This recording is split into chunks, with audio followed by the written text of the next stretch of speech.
બ્રહ્માજીએ પરીક્ષણ કર્યું, એક મોટું વિશાળ ત્રાજવું મંગાવ્યું. ત્રાજવાના એક પલડામાં આત્મકલ્યાણના જેટલા સાધનો, જેટલા ગ્રંથો પધરાવ્યા અને બીજા પલડામાં ભાગવતને પધરાવ્યું. કહેવાય છે કે જે પલડામાં ભાગવતને પધરાવ્યું વજનથી નીચે નમ્યો. ને ત્યારે દેવોને ઋષિઓએ નિર્ણય કર્યો કે આ કલિયુગમાં આત્મકલ્યાણનું સૌથી શ્રેષ્ઠ સાધન એ ભાગવત છે. જે ત્રાજવામાં ઉપર ગયા એ બધા ઉપર ચાલી ગયા અને જે નીચું નમ્યું એ ભૂતલ પર રહી ગયું. પ્રભુએ જીવના કલ્યાણ માટે ભાગવતને ભૂતલ પર પધરાવ્યું છે. ચોથો અક્ષર છે ત. તત્વમ પરમ હિ યોગીનામ અથવા તો તારકમ ભવસાગરાત. ભવસાગરને તારનારું આ શાસ્ત્ર છે. અત્યારે આપણે જીવનની એક એવી નૌકામાં બેઠા છીએ કે જેની પતવાર સ્વયં પ્રભુએ સંભાળી છે. અને જે નૌકાની પતવાર સ્વયં ભગવાને સંભાળી હોય એ જીવન નૌકાના યાત્રીઓને શું ચિંતા હોય? હું ઘણી વાર કહું, એક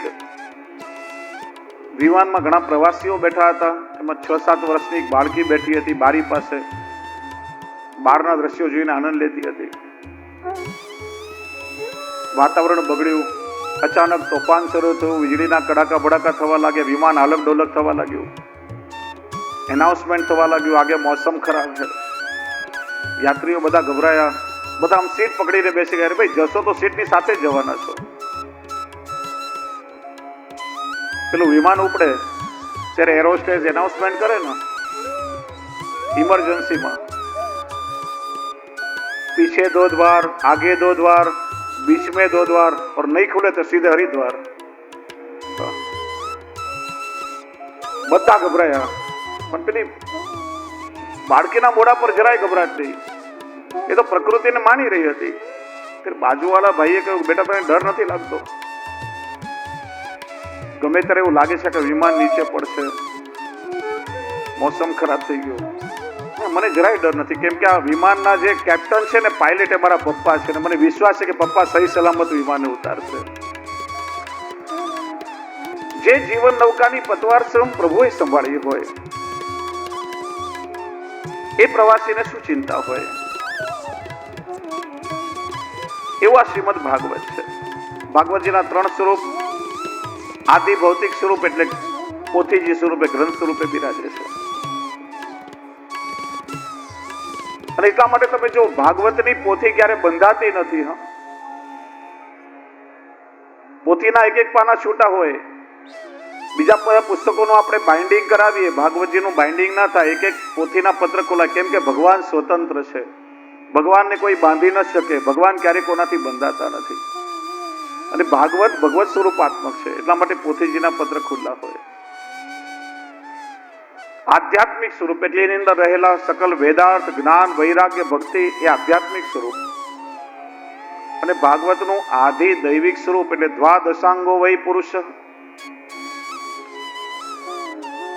સ્વયં ભગવદ રૂપ. જેમ ભગવાનના 12 અંગો બતાવ્યા એમ ભાગવતજીના 12 સ્કંદ એ પ્રભુના એક શ્રીઅંગ રૂપે બતાવવામાં આવ્યું છે. આપણે એનું દર્શન કરીએ. અને જુઓ, ઠાકોરજીની સન્મુખ જઈએ ત્યારે ભગવાનના દર્શન કઈ રીતે કરવા એ ક્રમ અહીંયા બતાવ્યો છે. આ વિવેક વૈષ્ણવને ખબર હોવી જોઈએ. તમે ઘરમાં ઠાકોરજીના સન્મુખ જાઓ કે હવેલીમાં દર્શન કરવા જાઓ કે કોઈ મંદિરમાં દર્શન કરવા જાઓ, પ્રભુના દર્શન કઈ રીતે કરાય? સીધે સીધા મુખારવીના દર્શનનો અધિકાર નથી. બે પ્રકારની ભક્તિ બતાવી, ઉગ્ર ભક્તિ અને શીતલ ભક્તિ. ભગવાન 2 પ્રકારે ભક્તિનું દાન કરે છે, મુખારવિંદ દ્વારા અને ચરણારવિંદ દ્વારા. વાત્સલ્ય ભક્તિ, માધુર્ય ભક્તિ ને શક્ય ભક્તિ, આ ઉગ્ર ભક્તિ છે. એનું દાન પ્રભુ મુખારવિંદથી કરે. અને દાસ્ય ને આત્મનિવેદન, શીતલ ભક્તિ છે, એનું દાન ઠાકોરજી ચરણારવિંદના સંબંધથી કરે છે. સીધે સીધો મુખારવિંદના દર્શનનો અધિકાર નથી. સૌથી પહેલા ઠાકોરજીના ચરણારવિંદના દર્શન કરવા જોઈએ. પ્રભુના ચરણારવિંદના દર્શન કરી દાસ ભાવ વિનંતી કરીને હૃદયમાં સ્થાપિત થાય, પછી એક એક અંગના દર્શન કરી છેલ્લે મુખારબીનના દર્શન થાય. આ દર્શનનો ક્રમ છે. જો હમણાં ખેલના દિવસો ગયા ને, અને વૈષ્ણવને ખ્યાલ હોય કે ઠાકોરજીને ખેલાવતા પહેલા આપણે ચરણારવિંદ પર વસ્ત્ર ઢાંકી દઈએ. એનું કારણ શું? આ ગુલાલ અબીલથી ઠાકોરજીના ચરણ કે વસ્ત્ર કે આભૂષણો બગડે એટલા માટે નહીં. વસ્ત્ર ઢાંકવાનો ભાવ છે કે યદિ પ્રભુના ચરણારવિંદના દર્શન થાય અને દાસ્ય ભાવ સ્થિર થાય તો દાસ કે સેવકને અધિકાર નથી કે પ્રભુ સાથે ખેલી શકે. દાસ ભાવમાં તો હાથ જોડીને બેસી રહેવાનું ને કે પ્રભુ તો દાસ છું, શું કરી શકું, આપને જેટલો રંગ નાખો એટલો નાખો, હું બિચારો શું કરું, હું તો આપનો દાસ છું, સેવક છું. એટલે ચરણારવિંદ પર વસ્ત્ર ઢાંકી જીવ પ્રભુને વિનંતી કરીને સખ્ય ભાવ પ્રાપ્ત કરે છે. અને સખ્ય ભાવમાં અધિકાર છે કે ઠાકોરજી એક મુઠ્ઠી નાખે તો 4 મુઠ્ઠીથી આપણે પ્રભુને ખેલાવી શકીએ. પણ ખેલ પૂરો થાય એટલે પાછું વસ્ત્ર આપણે હટાવી લઈએ છીએ, મૂળ સ્થિતિમાં દાસ ભાવમાં પાછા આવી જઈએ છીએ. કેમ કે દરેક ભાવનો પાયો એ દાસ ભાવ છે. વૈષ્ણવે ભૂલવું ના જોઈએ. ઘણા વૈષ્ણવ કહેતા હોય, હું તો જેમ યશોદા મૈયા લાડ લડાવતા હતા, મારા બાળકની જેમ વાત્સલ્ય ભાવથી પ્રભુને લાડ લડાવું છું. હું તો મારા પ્રેમીની જેમ પ્રભુને માધુર્ય ભાવથી વહાલ કરું છું. અરે વૈષ્ણવ, આપણને એવો અધિકાર નથી કે મન ભાવે તેવા ભાવથી આપણે પ્રભુને રીઝવીએ. હજી દાસ ભાવમાં આપણી સ્થિરતા આવી નથી, બીજા ભાવ ક્યાંથી પ્રગટ થશે? દાસ ભાવમાં જ્યારે દ્રઢતા આવે ત્યારે ઠાકોરજી કૃપા કરીને કોઈ એક વિશેષ ભાવનું આપણને દાન કરે છે અને એ ભાવમાં આપણું વ્યસન સિદ્ધ થાય છે, એમાં નિરોધ સિદ્ધ થાય છે. મન કલ્પિત ભાવ આપણે ના કરી લેવા જોઈએ. પુષ્ટિ માર્ગમાં દાસ ભાવની પ્રધાનતા છે, કેમ કે દાસ ભાવમાં ઠાકોરજીના શ્રમ અને સુખનો આપણે વિચાર કરી શકીએ વિશેષ રૂપે. એટલા માટે સૌથી પહેલા ચરણારવિંદના દર્શન અને ધીરે ધીરે મુખારવિંદના. તો સૌથી પ્રથમ સ્કંદ અધિકાર લીલા, શ્રીજી બાવાનું દક્ષિણ જમણું ચરણારવિંદ. દ્વિતીય સ્કંદ સાધન લીલા, શ્રીજી બાવાનું વામ એટલે ડાબું ચરણારવિંદ. તૃતીય સ્કંદ સર્ગ લીલા. ત્રીજા સ્કંદ થી 12મા સ્કંદ સુધી પ્રભુની 10 વિધ લીલાઓનું નિરૂપણ કર્યું છે. 10 પ્રકારની લીલાઓ બતાવી છે. અત્ર સર્ગો વિસર્ગશ્ચ સ્થાનમ પોષણમૂતય. ચતુર્સ્કંદ વિસર્ગ લીલા, શ્રીજી બાવાનું વામ બાહુ. 5મો સ્કંદ સ્થાન લીલા, શ્રીજી બાવાનું જમણું સાથળ. 6ઠ્ઠો સ્કંદ પુષ્ટિ લીલા, શ્રીજી બાવાનું ડાબું સાથળ. 7મ સ્કંદ ઉતિ લીલા, શ્રીજી બાવાનો જમણો શ્રીહસ્ત, જે મુઠ્ઠી વાળી અને પ્રભુએ કટી પર ધારણ કર્યો છે. 8મો સ્કંદ મન્વંતર લીલા, દક્ષિણ સ્તન. 9મો સ્કંદ ઈશાનુ કથા લીલા, વામ સ્તન. 10મો સ્કંદ નિરોધ લીલા, શ્રીજી બાવાનું હૃદય. 11મો સ્કંદ મુક્તિ લીલા, શ્રી મસ્તક. અને 12મો સ્કંદ આશ્રય લીલા, જે વામ શ્રી સૂચો કરી અને શ્રીનાથજી આપણને પોતાના નિજ ચરણોનો આશ્રય લેવા માટે બોલાવી રહ્યા છે.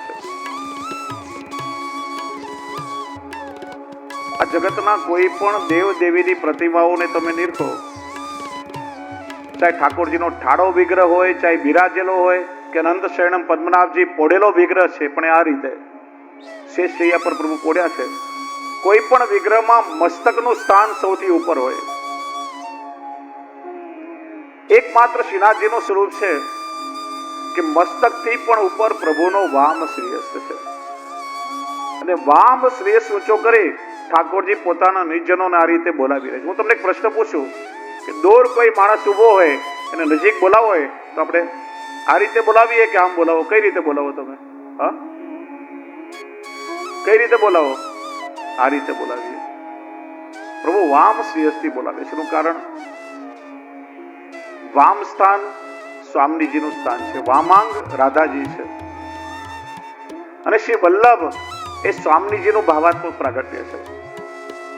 ઠાકોરજી આપણને બોલાવી તો રહ્યા છે, પણ સાથે એ પણ સૂચના આપે છે, જીવ સીધે સીધો તું મારા શરણમાં આવીશ તો કરોડો લોકો આ જગતમાં ભટકી રહ્યા છે, હું તને ઓળખીશ કઈ રીતે કે તું મારો નિત્ય લીલાનો જીવ છે. મારા શરણમાં આવતા પહેલા તું શ્રી વલ્લભના શરણમાં જા. શ્રી વલ્લભ દ્વારા તને બ્રહ્મ સંબંધ પ્રાપ્ત થશે અને પછી તું મારા શરણમાં આવીશ તો મારો ને તારો નિત્ય લીલાનો જૂનો પરિચય છે, સીધો હું તને મારા નિત્ય લીલા ધામમાં ઉપર પહોંચાડીશ. શાસ્ત્રમાં 8 પ્રકારની પ્રતિમા સેવ્ય બતાવી છે. વૈષ્ણવે ખાસ ધ્યાન રાખવું જોઈએ. ઘણીવાર બજારમાંથી ગમે તેવું ચિત્ર લઈને આવે, જે પૂછતાવું છે એમ ના પૂછતાવાય. કયા સ્વરૂપની સેવા થાય વિવેક વૈષ્ણવમાં હોવો જોઈએ. ગમે તે પ્રકારની પ્રતિમાઓ લઈ આવીએ એની સેવા ના થાય એ નિષેધ પ્રકાર છે. 8 પ્રકારની પ્રતિમા ઉપાસ્ય બતાવી છે.